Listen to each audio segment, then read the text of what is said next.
在美国最便宜的汽车旅馆，哇，好恐怖啊，好像鬼屋啊！到最贵的度假村，像模像样的，那边有个 SPA， 分别长什么样呢？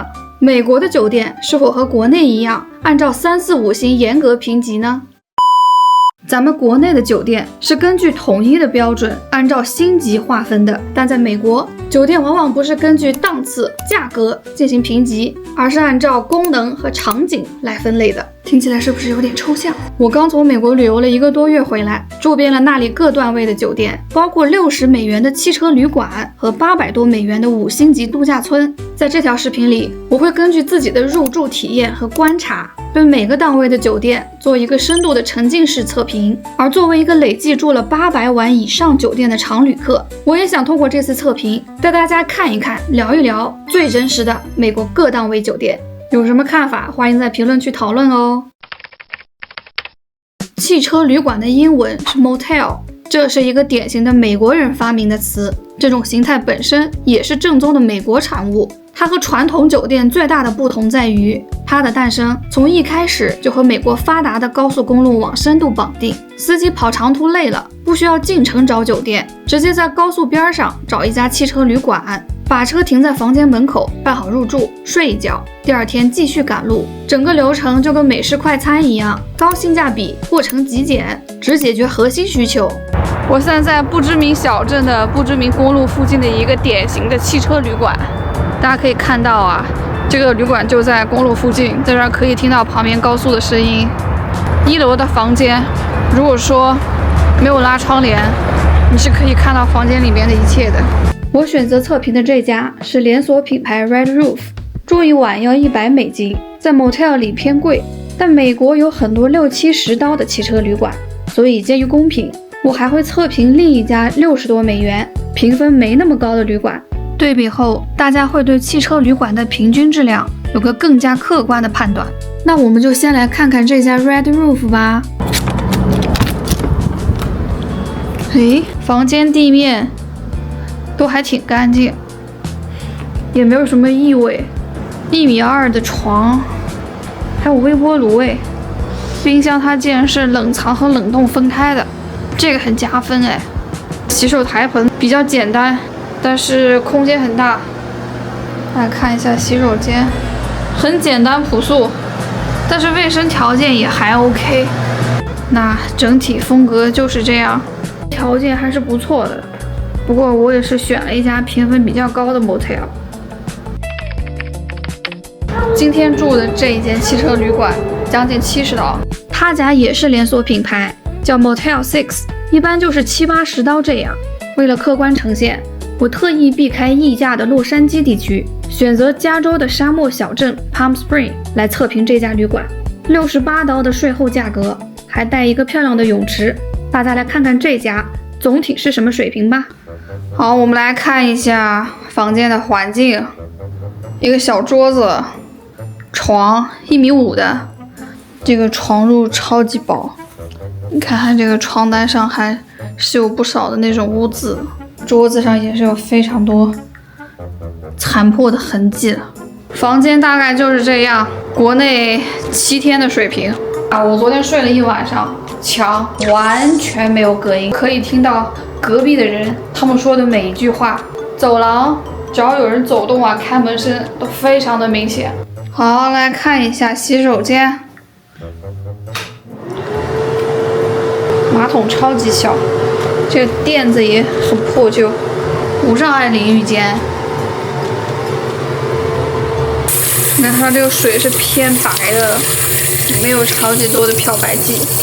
这2家旅馆质量有肉眼可见的区别，基本就是含有7天和如家汉庭的差距。不过相同点是隔音都几乎为零，晚上不敢出门，当然也没有早餐。令我有点没有想到的是，60多刀那家 Motel 6反而有很不错的公共洗衣机，泳池的质量也完全不像这个档次旅馆该有的那种。不知道是不是因为在加州的原因。看完这2家不同价位的汽车旅馆，大家应该有个大致概念了。他们往往只有1到2层楼，房门正对停车位，几乎没有公共空间，也没有任何服务。它只解决一个问题，给开车的人一个低成本高效率的落脚点。不过啊，安全问题也是汽车旅馆一直被诟病的地方。我好像闻到了叶子的味道。随便找一段郭达的电影片段。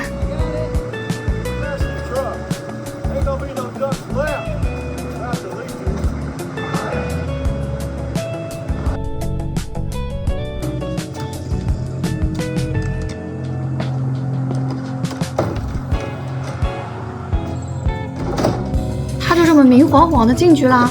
虽然是电影啊，咱们也能看出来 motel 在安全性上确实存在隐患，所以咱们游客其实没必要为了省这点钱，专门跑到高速旁去住 motel。我还是不太建议大家旅游的时候来住这种房间。如果说你实在要选这样的 motel， 最好是选连锁的，评分高一点的，会减少不安全的因素。那问题来了，有没有既便宜又比 motel 更正规的酒店呢？在美国，数量最多的是郊区独栋酒店，英文叫做 Suburban Select Service Hotel。这个中文名是我原创的，因为实在找不到一个既顺口又准确的直译。如果严谨一点，其实叫郊区半服务式酒店更合适。对了，这类酒店还有一个很著名的叫法，大车店。很多人住惯了国内酒廊泳池齐全的万怡，一来到美国这种真正的大车万怡，落差感突然就来了。但是只要我有车，基本会毫不犹豫订这一类酒店。美国除了各大城市的 downtown 以外，就是个超大号的农村。当然啦，纽约属于特例，而这一档酒店通常就散落在这些大农村的各个角落。独栋建筑占地很大，有自己的停车场，对自驾游的人非常友好。大家耳熟能详的万豪、凯悦、希尔顿、温德姆，在这一档呢是布局了大量的子品牌，比如万怡、凯悦嘉轩、嘉裕、希尔顿花园等等。这也意味着这一档次的酒店品质往往有国际连锁的标准来兜底，基本不用担心卫生、床品、热水这些最基本的问题。我这次住的是一家华盛顿 DC 郊区$100一晚的凯悦嘉裕，一起来看看喽。这个就是我在美国永远会考虑的房型，就是这种居家品牌，有厨房、2个灶台、微波炉、洗碗机，好几个锅，汤锅、煮锅、煎锅都有，有好用的大冰箱。为什么我喜欢住带厨房的居家品牌呢？因为美国下馆子性价比太低了，自己买菜来做，既营养又便宜，而且蛋白质管够。有一些户型，这个是 sofa bed， 外面这边还可以睡1到2个人，展开是1.5米左右的大床。哎呀，床垫舒服。洗手台旁边就是梳妆台，这儿还有一个梳妆镜，太人性化了。安适分离。以我在美国多年的经验，美国保守估计有一半以上的酒店装修都在这个水平，基本的干净舒适是有的，但和豪华完全不沾边。大车店普遍在$100到$250这个区间，你们觉得性价比怎么样？来看一下健身房啊，哑铃区、有氧区，这边有一个综合训练架，其实满足基本的运动就够了。重点来了啊！我住的这一家，它竟然有一个篮球场，还是有篮网的。这边有一个公共的 barbecue 区，你可以在这里烤牛排、开 party。都说是车店，但如果你不以国内豪华酒店的标准来定义的话，这种类型的酒店其实住着很舒服，那房间又能做饭，又 free parking， 还有地方可以运动活动。大家可以看到，和汽车旅馆相比，郊区独栋酒店的房间装潢好，开始有一些客房服务，而且大多数还会提供免费早餐，住起来明显更舒服，但是价格却没有高多少。就连洛杉矶这样的大都市，在离市中心40分钟车程的地方，也能找到$100出头的郊区酒店。对游客来说，这是比较理想的住宿选择，装潢不会太好，但基本的舒适度肯定有，也不用担心位置偏。因为大家来美国玩，也不是来玩城市的，对吧？接下来聊聊市区的全服务型商务酒店，这一类啊是和国内的4、5星酒店最像的，有正经的餐厅、礼宾部、康乐设施，楼层多，房间多，客房服务比大车店更好。但是这也是国内游客来美国诟病最多的一类，因为准5星的凯悦万豪和顶级的百悦丽思卡尔顿，只要在市区都算在这一类里面。但我说句自己住下来的感受啊，200美元的万豪和500-600美元的丽思卡尔顿住下来没有本质的区别。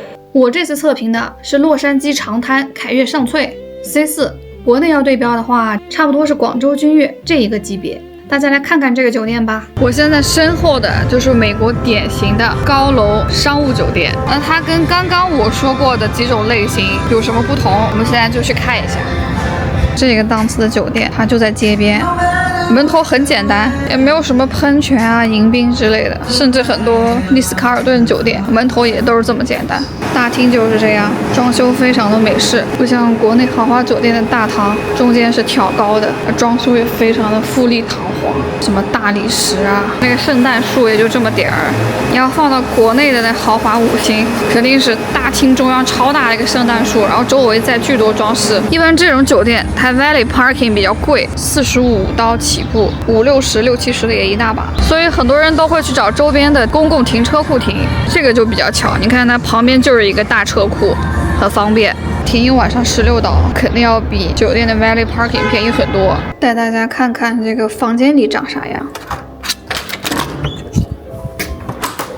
作为凯悦的环球客，酒店大方的给我升级了一个更大的房间，有2张大床。对了，为高级会员升级这件事儿，在美国基本只发生在这个级别的酒店。反正我住车店，从来没有人给我升过。好，我们再来看一下细节，又是个残疾人房间，我也不知道为什么他们都喜欢给环球客升级残疾人的房间，可能是因为空间大一点。因为他们多了一张 full size 床，这个就蛮加分的，能睡4个人，挺适合1家4口的。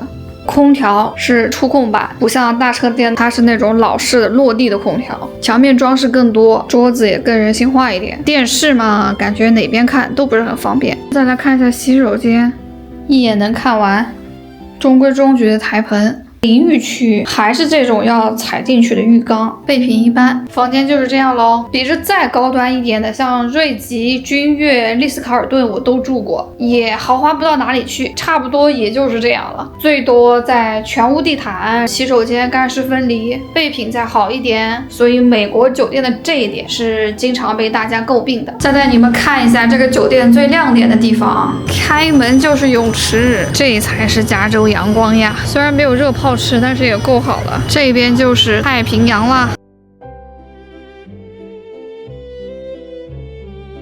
看那边有个凯悦，还有个万豪，这种10来层的酒店在美国算是高的了。这种级别的酒店，早餐厅你就不能随便进去吃了，通常会有人在这边等你，核实你的早餐资格，然后给你领位。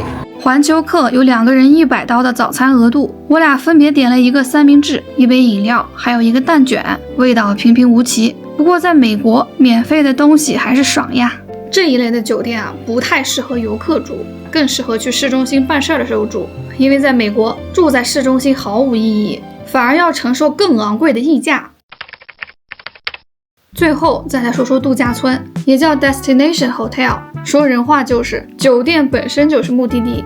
咱们的三亚就全是这种类型的酒店。不过大家不要误会啊，美国的度假村并不是比市区商务酒店更高级的酒店哦，它指的是一个完全不同的概念。前面所有的酒店类型都是围绕使用场景展开的，而度假村本身就是一个场景，它们通常不在市中心，而是在海边、山里、沙漠、滑雪场。我住的这家安达仕就主打的沙漠概念，号称北美洲最美安达仕。咱们一起来看看。 Normally it's $23, but I'll waive that for you. So that won't be on your bill. Okay. I'm going to give you a little ticket too, so nobody bothers with your car. OK， 我们先来开个箱。进门就是床，旁边可以睡一个1.6米左右的人。我这还是升级过的，不然房间更小。顶上就算是原始设计风吧，没有什么灯。在美国一般度假酒店才会有拖鞋、盥洗室。这边是一个独立的厕所，很明亮宽敞，这个我很喜欢。哇，淋浴间好大呀！这边可以同时2个人一起洗澡。但是这么大的淋浴间竟然没有浴缸，有点失望。看一下户外，这有一个封闭的小院子，这怎么都有点破了呢？一般再好一点的度假酒店，这个小院子里面都会有一个冲凉或者浴缸，甚至还有通往泳池啊什么的。这个酒店我花了700刀住的，朋友们，你们觉得这性价比怎么样？果然是沙漠酒店啊！这仙人掌，这树，这个是芦荟还是龙舌兰啊？度假型的酒店，它的布局更像大车店，但是为什么价格是几倍甚至10几倍呢？为什么呀？你们听听我所在的这个公共区域。完全没有什么嘈杂声，这儿可能就是有钱人喜欢的度假的区域，房间附近都比较安静。OK， 我们再去看一看康乐设施怎么样。泳池据说一共有3个，但是我怎么找来找去只看到2个呢？那我们就来看看他们的主泳池吧。那边有个 SPA， 老美是喜欢晒太阳啊，有个 bar， 旁边还有个篝火，不过它到晚上天冷的时候才会点起来。度假酒店的早餐都是这种需要服务员带位点餐式的，还有少部分是半点餐半自助的。我们来看一下美国的5星级度假村单点的早餐都有啥。你看他们的果汁一杯也得5、6刀。对于5星级度假村来说，这个早餐内容也没有什么惊喜的。牛油果吐司、黄油煎饼、班尼克蛋、欧陆早餐，就是在国内 brunch 店里面都会上一大盘那种，价格都不便宜。如果说你没有会员免费额度的话，2个人吃一顿早餐加上小费，大概要60、70刀。第一次看到这个牛油果吐司上面有花青萝卜。好在早餐很美味，明显比上一家凯悦上萃的出品质量要高，而且会员也是免费的。吃完这顿早餐，我1天都不用吃饭啦。当然，我测评的这家安达仕绝对不是美国酒店的天花板水平。我之前刷到过那种上万刀一晚的房间。感谢看到这里的朋友点赞、转发、关注。等 Hedy 把账号做起来，就带大家去看看那种超豪华的酒店。